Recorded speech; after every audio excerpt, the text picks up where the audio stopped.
శుక్లాంబరధరం విష్ణుం శశివర్ణం చతుర్భుజం ప్రసన్నవదనం ధ్యాయేత్ సర్వవిఘ్నోపశాంతయే. యారాలావాలు వీటితో కలిసినప్పుడు ఉరస్య మగను. వీటితో సంయుక్తం కాకపోతే కంఠ్యము. ఆత్మబుద్ధితో పదార్థాలను ఆలోచించి చెప్పవలనను ఇచ్చచే మనసుతో కలియును. ఆ మనసు జఠరాగ్నిని కొట్టును. జఠరాగ్ని వాయువును ప్రేరేపించును.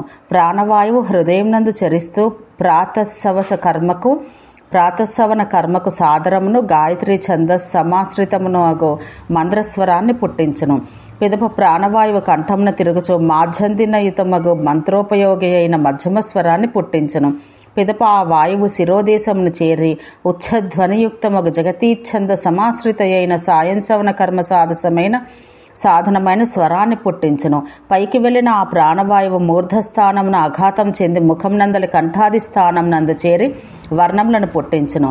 స్వరము, కాలము, స్థానము, అభ్యంతర ప్రయత్నము, బాహ్య ప్రయత్నము వీటిని బట్టి వర్ణములలో 5 విభాగములుండును. వక్షము, కంఠము, మూర్ధ, జిహ్వామూలము, దంతములు, నాసిక, ఓష్టములు, తాళువు అని 8 వర్ణోచ్చారణ స్థానములు. ఊష్మవర్ణాలకు విసర్గాభావం, వివర్తనం, సంధ్యాభావం, శకారాదేశము, సకారాదేశము, రేఫాదేశము, జిహ్వామూలీయత్వము, ఉపధ్మానీయత్వము అని 8 విధాలైన గతులుండును. ఉకారము పరమగునప్పుడు ఓకార ప్రసంధానం అయినచో ఆ ఓకారం స్వరాంతమని తెలియవలను. దీనికి భిన్నంగా సంతి స్థలమున ఏర్పడు ఓకారం ఊష్మ యొక్క గత విశేషం. చెడ్డ గురువు నుండి లభించిన వేదాధ్యయనం దగ్ధమై నీరసంగా ఉండును. అక్షరాలను ఇటులాగే అటులాగే అర్థం చెబితే అది భక్షితము. ఉత్తమ గురువు నుండి అధ్యయనం చేస్తే శుభకరం. సుస్వరంతో మంచి వక్రంతో చేయబడ్డ వేదాధ్యయనం ప్రకాశవంతంగా ఉండును. వికృతమైన ఆకారం లేనివాడు, లంబోష్టుడు కానివాడు, అవ్యక్తోచ్చారణ చేయనివాడు, ముక్కుతో పలకనివాడు, గద్గద కంఠం లేనివాడు, జిహ్వాబంధం లేనివాడు అట్టి మనుషుడే వర్ణములను సరిగ్గా ఉచ్చరింపగలుగును. వర్ణములను అవ్యక్తముగా కాని పీడితములుగా కాని ఉచ్చరించకూడదు. వర్ణప్రయోగం చక్కగా చేస్తే బ్రహ్మలోకమున పూజించబడను. ఉదాత్తము, అనుదాత్తము, స్వరితము అని స్వరము 3 విధములు. ఉచ్చారణ కాలాన్ని బట్టి హ్రస్వము, దీర్ఘము, ప్లుతము అని 3 విధములు. ఆహాకారములు కంఠ్యములు. ఈచా వర్గ యకార శకారములు తాళవ్యములు. ఉకార పవర్గం. ఓష్ట్యములు, రుకార టా వర్గ రేఫ శకారములు మూర్ధన్యములు. ఐకార తావర్గ లకార సవర్ణములు దంత్యములు. కావర్గ జిహ్వా మూలీయము, వకారం దంత్యోష్టము. ఏ ఐకారములు కంఠ తాళవ్యములు. ఓ ఔకారములు కంఠోష్ట్యజములు. ఏ ఐ ఓ ఔలలో కంఠస్థానీయమగు ఆకారం యొక్క అర్ధమాత్రం ఉండను. అయోగవాలు తమ ఆశ్రయానికి ఏ స్థానమో ఆ స్థానం కలిగి ఉండను. అచ్చులు అస్పృష్టములు. ఎన్లు ఈషత్ స్పృష్టములు. సెల్లు అర్ధస్పృష్టములు. మిగిలిన హల్లులు స్పృష్టములు. ఇమ్లు అనునాసికములు. అరేపలు అనునాసికములు కావు. హా ఝా షాలకు సంవార ఘోషనాద ప్రయత్నాలు. ఎన్ జస్లకు ఈషన్నాద ప్రయత్నం. ఖా ఫా మొదలగునవి వివార అఘోష శ్వాస ప్రయత్నకములు. చర్లు ఈషశ్వాసములు. కావ్యాది లక్షణ వర్ణనం. అగ్నిదేవుడు పలికెను. కావ్య నాటక అలంకారాదుల స్వరూపం చెప్పెదను. ధ్వని, వర్ణము, పదము, వాక్యము ఇవే సకల వాంగ్మయం.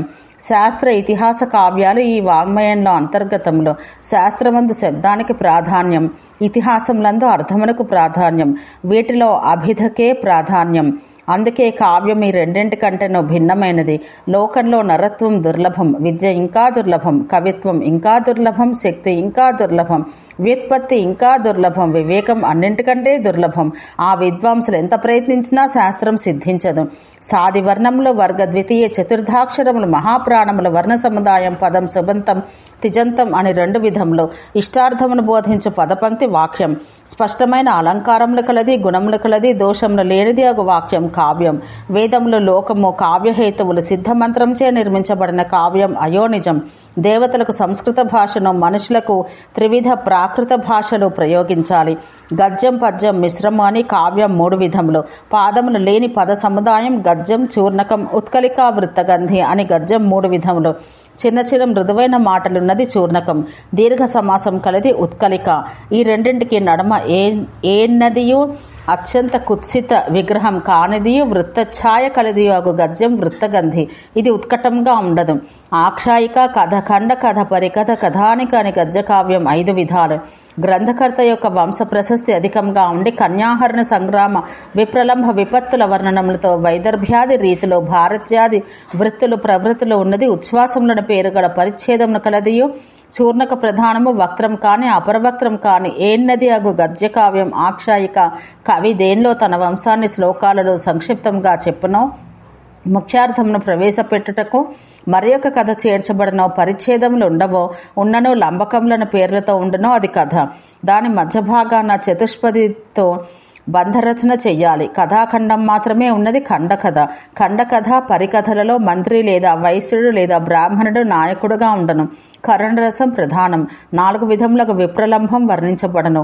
ఈ రెండింటిలో కథ సమాప్తి పొందదు లేదా ఖండకథలో కథాశైలి అనుసరించబడదు. కథా ఆఖ్యాయికల లక్షణాలు కలిసి ఉన్నది. పరికథా ప్రారంభమున భయానకం, మధ్యయందు కరుణం, అంతంన అద్భుతం ఉండినది కథానిక. ఇది ఉదాత్తమైనది కాదు. చతుష్పది అనగా పద్యం. అది వృత్తయు జాతి అని 2 విధములు. అక్షర సంఖ్యా నియమమున్నది వృత్తం. ఇది ఉక్తము కృతిశేషజము అని 2 విధములు. మాత్రాగణన ఉన్నది జాతి అని కాశ్యపుడు చెప్పెను. పింగళని ప్రకారం సమము, అర్ధసమము, విషమము అని వృత్తం 3 విధములు. కావ్య సముద్రమును దాటగోరు వారికి ఛందో విద్య నౌక వంటిది. మహాకావ్యం కలాపం, పర్యాయబంధం, విశేషకము, కులకము, ముక్తకము, కోసము ఇవన్నీ పద్య సముదాయాలే. సర్గలలో విభక్తమై సంస్కృతంలో రచించబడినది మహాకావ్యం. మహాకావ్య స్వరూపాన్ని విడవక దానివలే మరి ఒక విధమైన రచన చేసినా దోషం లేదు. ఇతిహాస కథను గ్రహించి కానీ మరి ఒక ఉత్తమ కథను గ్రహించి కానీ మహాకావ్యం రచించబడను. మంత్రము, దూత ప్రయాణం, యుద్ధము మొదలైనవి అచట వర్ణించబడను. అధిక విస్తృతం కాకూడదు. శక్వరి, అతశక్వరి, అతజగతి, త్రిష్టు, పుష్పితాగ్ర, వక్త్రము మొదలగు సమవృత ఛందస్సులను ప్రయోగించాలి. సర్గల అంతంన ఛందస్సు మార్చాలి. సర్గలు చాలా సంక్షిప్తంగా ఉండకూడదు. ఒక సర్త అతశక్వరి అష్టి ఛందస్సులతోనూ మరొక సర్గ మాత్రా ఛందస్సులతోనూ సంకీర్ణమై ఉండాలి. రాబోవు సర్గ పూర్వసర్గ కంటే ఉత్తమంగా ఉండాలి. కల్పం చాలా నిందితం. సత్పురుషులకు వాని ఎంతో ఆదరం ఉండదు. నగర, సముద్ర, పర్వత, ఋతు, చంద్ర, సూర్య, ఆశ్రమ, వృక్ష, ఉద్యాన, జలక్రీడ, మధుపాన, రథోత్సవ, దూతి వచన, కులట, చరిత్రాదుల అద్భుత వర్ణనలతో కావ్యం నిండి ఉండను. అంధకారం, వాయువు, ఇతర రతి విభావములు వర్ణించబడను. అన్ని విధములకు వృత్తులు ప్రయోగించబడను. అన్ని భావములచే ప్రభావితమై ఉండును. సకల రీతులు, సకల రసములు, గుణములు, అలంకారములు దీన్ని పరిపుష్టం చేయును. ఈ విశేషములు ఉండుట చేతనే ఇది మహాకావ్యం. దాన్ని రచించినవాడు మహాకవి. మహాకావ్యమందు ఉక్తి వైచిత్రమునకు ప్రాధాన్యం ఉన్నను. రసమే దాని జీవనం. కావ్యస్వరూపం ఉంటే వక్రత్వం ఉన్నను ప్రయత్నపూర్వకంగా రసమును పోషించుటచే సిద్ధించును. మహాకావ్య ఫలం చతుర్వర్గ ప్రాప్తి. దీనికి నాయకుని పేరుతో పేరు పెట్టాలి. సమానమైన వృత్తులు కూర్చాలి. కైసికీ వృత్తిచే కావ్యం కోమలముగా ఉండను. ప్రవాస వర్ణనమున్న కావ్యము కలాపము. దానిలో పూర్వానురాగమన శృంగారం ఉండను. సంస్కృతం లేదా ప్రాకృతంతో పాప్యాదులను వర్ణించినచో విశేషకం. అనేక శ్లోకాలకు ఒకే అన్వయమున్నచో కులకం. నందారితకము అని పేరు. ఒక్కొక్క శ్లోకం స్వతంత్రార్థకమైనచో ముక్తకం. అది సత్పురుషులకు చమత్కారం కలిగించాలి. మహాకవులు ఉత్తమ సూక్తులు కూర్చున్నది కోసం. అది బ్రహ్మవలే అపరిచ్ఛిన్న రసభరితమై సహృదయులకు రుచికరంగా ఉండను. సర్గలో వేరువేరు వృత్తాలను ఉపయోగించిన అభాసోపమ శక్తి.